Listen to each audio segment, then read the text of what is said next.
It was a small cabin near the mountains of western Mexico. In this cabin, a phone kept lighting up. Guess who was on the other end? The most wanted man in Mexico. Nemesio Oseguera Cervantes, better known as El Mencho. He was the boss of a drug cartel called the Jalisco New Generation Cartel. For years, El Mencho had been a ghost. Satellites could not pin him down, informants could not reach him, entire military units tried and failed to capture him. It's as if he was invincible. Until this week. Because this week, he's dead. So how did Mexico reach him? Through his girlfriend. Mexican intelligence tracked her movements, they watched for patterns, they followed signals, and her visit to meet El Mencho led them straight to a secluded safe house in the woods. So special forces moved in at dawn. After she left, they surrounded the cabin quietly, and then all hell broke loose. Bodyguards opened fire. The gunfight was so intense that a military helicopter was forced into an emergency landing. El Mencho ran. He fled into the forest. He was wounded and captured alive, but he did not survive the transfer. He died while being airlifted to Mexico City. 7 of his men were killed, 2 soldiers were wounded, and heavy weapons were seized. But the real explosion came much later. Within hours of the news breaking, western Mexico descended into chaos. Cartel gunmen blocked nearly 100 highways. Vehicles were hijacked and set on fire. Roads became walls of smoke. In Guadalajara, streets became empty. This is a city that is set to host the FIFA World Cup. Flights were suspended here and public transport was shut down.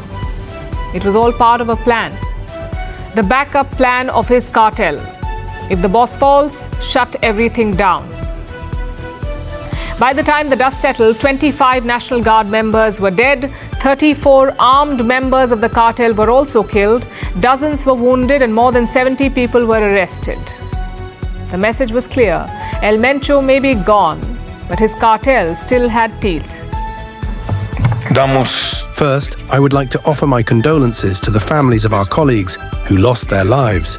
We are also going and recognition to our military personnel who carried out a successful operation. It can be viewed from many perspectives, but it is clear that they accomplished their mission. What was demonstrated?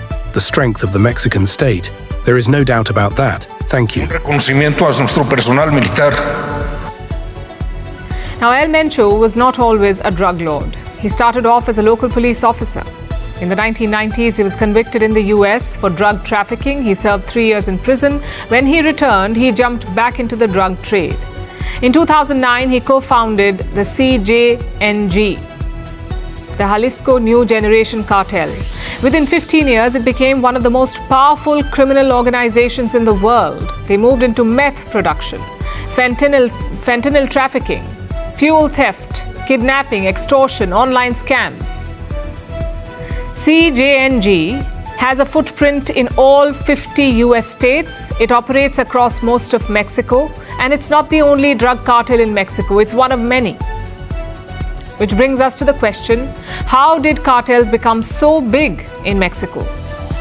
To understand this, we have to rewind to the 1980s. Back then, only one cartel dominated, the Guadalajara. In 1989, its leader was arrested, the empire split, and its fragments became different groups, like the Sinaloa, Gulf, Tijuana, and Juarez. Then in 2006, Mexico declared war on drugs, but instead of wiping cartels out, the crackdown splintered them further. Each arrest created a vacuum, each vacuum led to a war, and each war meant more violence. Since 2006, more than 400,000 people have been killed in this drug war. 125,000 have gone missing. El Mencho's group, the CJNG, rose from this chaos. And unlike older cartels that focused on smuggling, this group also wanted territory. Now, territory requires soldiers, so the group militarized. They got armored trucks, explosive drones, and heavy caliber rifles. This was organized crime evolving into something bigger, something closer to a private army. And now the government has decapitated it. Today, Mexico woke up to security forces on the streets. There's an uneasy calm in the air. Es importante que sepan. Today there is more calm, and there is government, there are armed forces, there is a security cabinet, and there is a lot of coordination. So you can rest assured that peace, security, and normality in the country are being safeguarded. Sus equipos. El Mencho may be dead, but Mexico's cartels are not built around one man. They're networks. So this death leaves a power vacuum. If one successor consolidates power quickly, the group will survive. If not, it will most likely fracture into multiple armed factions. And history shows us what comes next. More turf wars, more public violence, more instability. Because when a king falls in Mexico's underworld, the throne does not stay empty. It becomes the most coveted and the most dangerous seat in the country. Power doesn't end quietly. Some deaths are not accidents. They are messages. A gunshot. A crowd. A country frozen. The killer disappears. The questions don't. This is not just about who died. It's about what followed. Governments fell. Armies moved. History rewrote itself.